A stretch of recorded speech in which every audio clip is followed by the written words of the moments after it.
నమస్కారం city news కి స్వాగతం. తెనాలి జనసేన పార్టీ కార్యాలయంలో ముఖ్యమంత్రి సహాయ నిధి కింద చెక్కులు పంపిణీ చేశారు. 14 మందికి 14,45,642 రూపాయలను లబ్ధిదారులకు మంత్రి నాదెండ్ల మనోహర్ చెక్కుల రూపంలో అందజేశారు. కూటమి ప్రభుత్వం వచ్చిన 11 నెలల కాలంలో తెనాలి నియోజకవర్గ పరిధిలో 134 మందికి గాను 1,78,00,000 రూపాయలు ముఖ్యమంత్రి సహాయ నిధి కింద లబ్ధిదారులకు అందించినట్లు మంత్రి నాదెండ్ల మనోహర్ తెలిపారు. కార్యక్రమంలో పార్టీ శ్రేణులు పాల్గొన్నారు.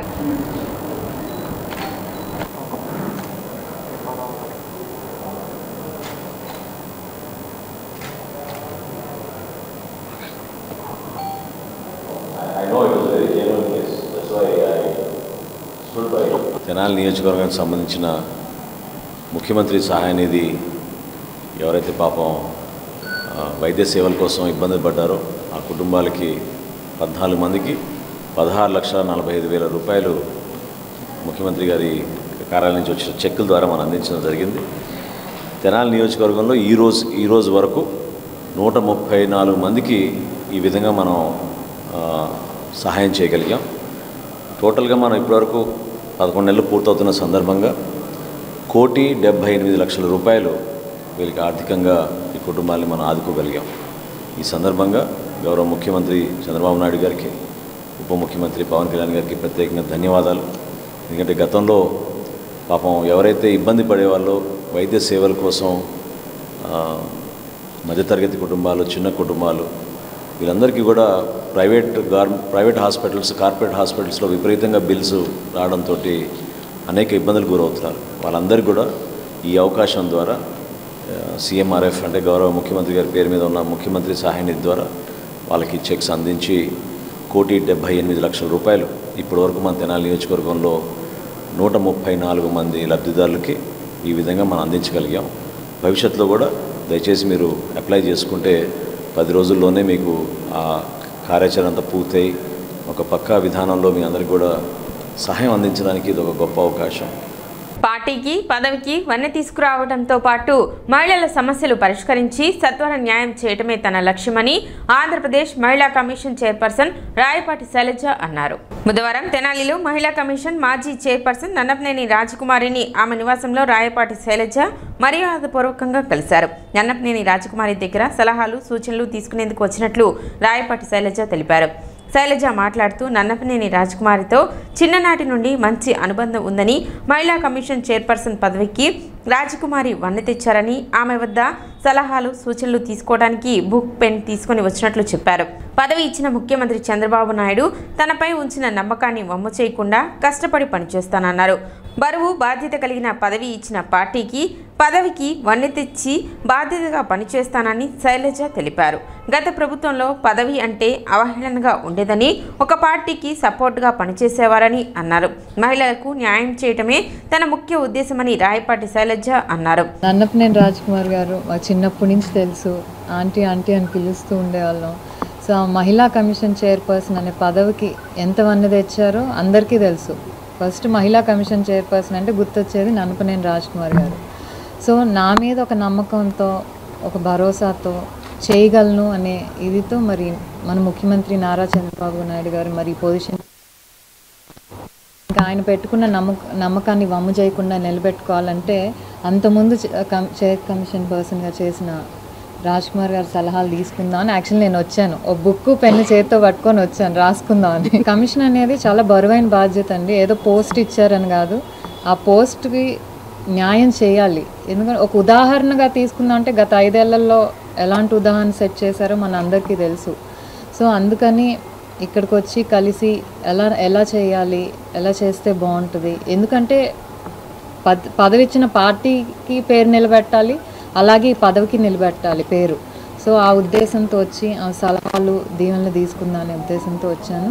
సో గత 5 ఏళ్లలో చూసాం, మహిళా కమిషన్ అనేది ఒక జోక్గా అయిపోయింది, ఒక ఉత్సవ విగ్రహం లాగా. కేవలం ఒక పక్కే మాట్లాడుతూ సమన్యాయం చేయకుండా మహిళలకు కానివ్వండి, లేకపోతే అమరావతి రైతులకు కానివ్వండి, ప్రభుత్వానికి కూడా సపోర్ట్ చేయటం కాదు, కేవలం ఒక పార్టీకే సపోర్ట్ చేస్తూ సాగింది గత 5 ఏళ్ళు. సో అది మార్చాలి, ఆ పద్ధతి మార్చి అందరికీ రాజకీయాలతో పని లేకుండా సమన్యాయం చేయాలి. ఏ మహిళ వచ్చినా సరే, ఏ పార్టీకి సంబంధించిన వాళ్ళు కాకుండా అక్కడ ఉన్నది ఒక మహిళ. ఆ మహిళకు అన్యాయం జరిగితే దాన్ని మనం వెంటనే పరిష్కరించి చేయాలనే ఉద్దేశంతో సో అందరి సలహాలు సూచనలు తీసుకొని ముందుకు సాగుదాం అనే ఉద్దేశంతో వచ్చాను.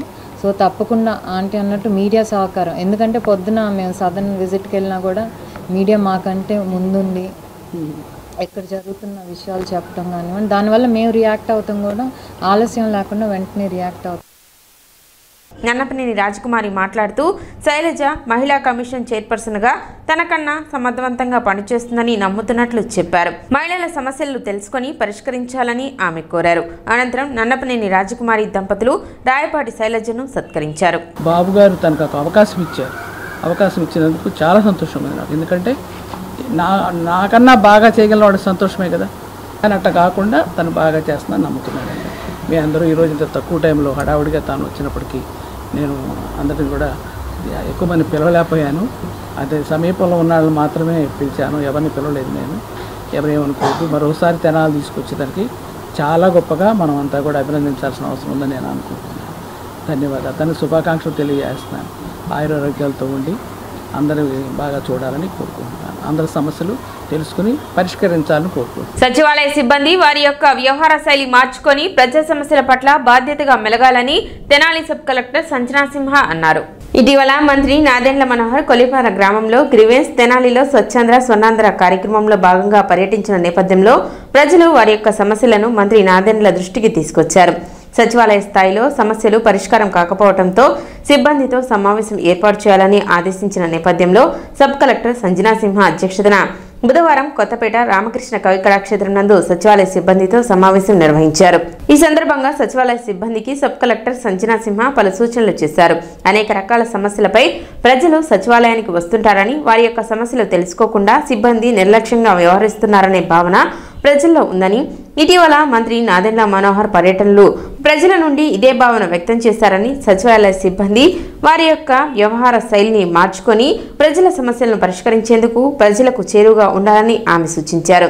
సచివాలయ పరిధిలోని ఇళ్లకు వెళ్లి ప్రజల సమస్యలను తెలుసుకొని వాటిని పరిష్కరించాలని, పరిష్కారం కాని సమస్యలు ఉన్నట్లయితే వాటికి గల కారణాలను వివరించాలని ఆమె తెలిపారు.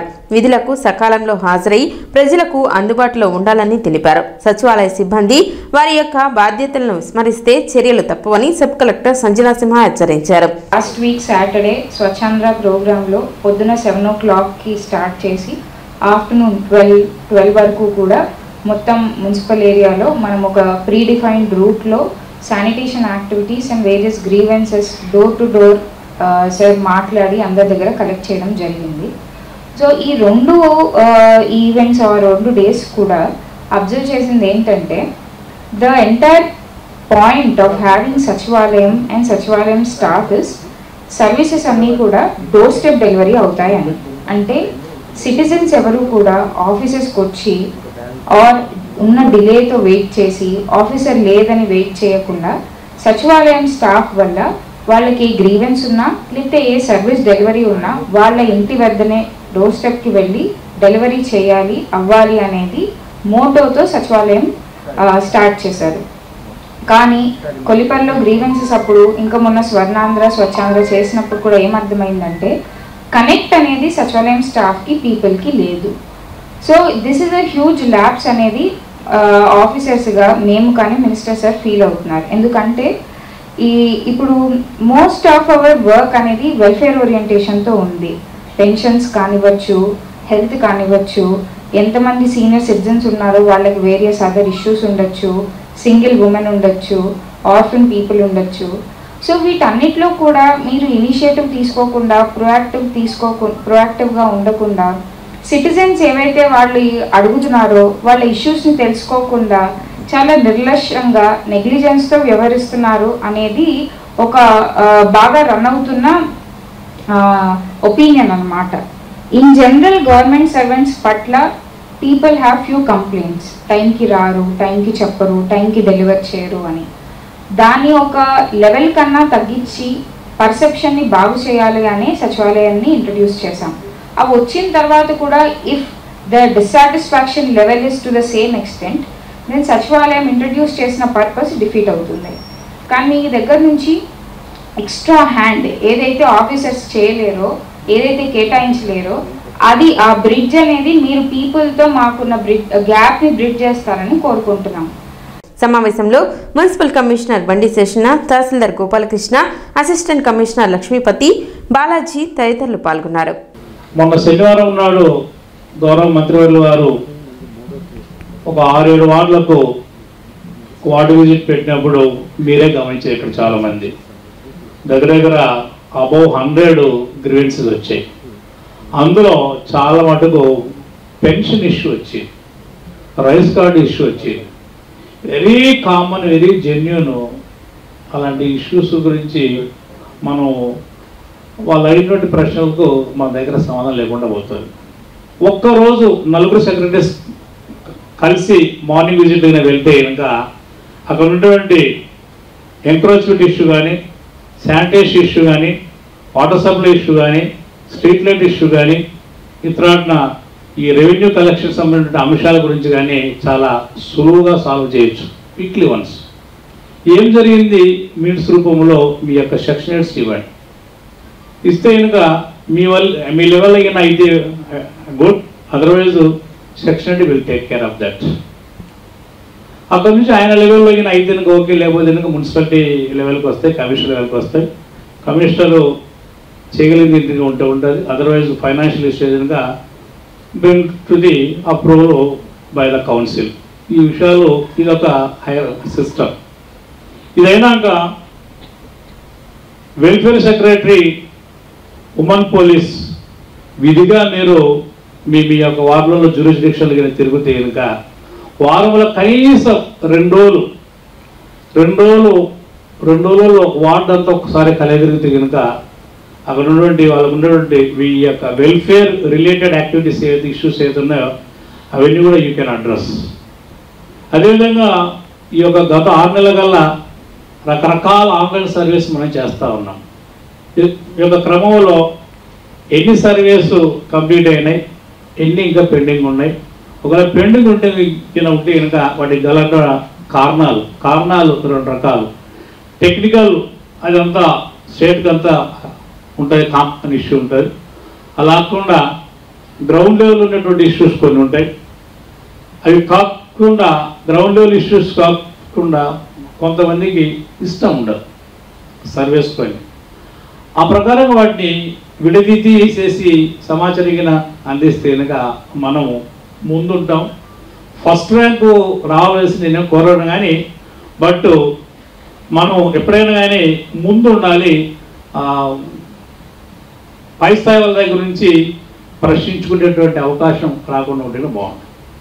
అలాగే మెప్మా యాక్టివిటీస్లోకి వస్తే కనుక చాలా కార్యక్రమాలు మెప్మా ద్వారా జరుగుతున్నాయి.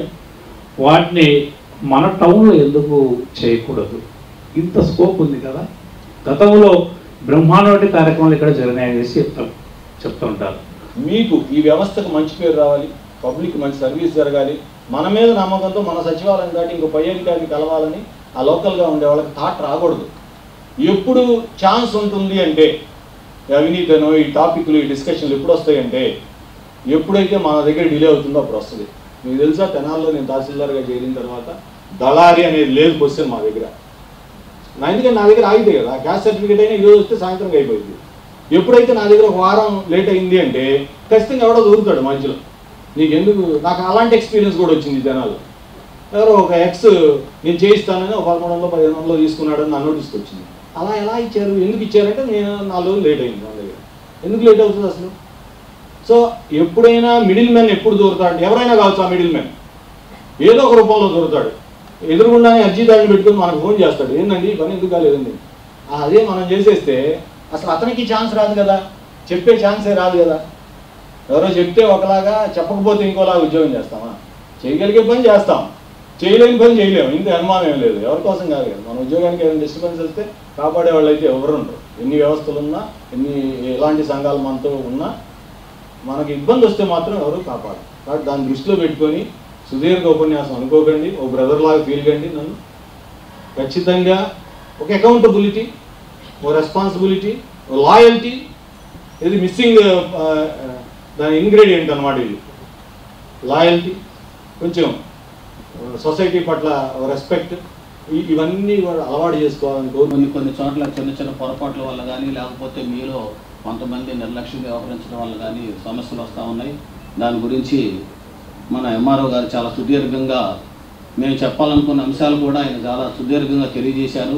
చాలా సున్నితంగా అసలు ఫస్ట్ ప్రైమరీ నుంచి ఎండింగ్ వరకు మనం ఏం చేయాలి, ఎలా చేస్తే బాగుంటుంది, మనకి ఎలా మనం సర్వీసెస్ని చేయాలి అనేది మీకు అందరికీ చాలా చక్కగా వివరించారు.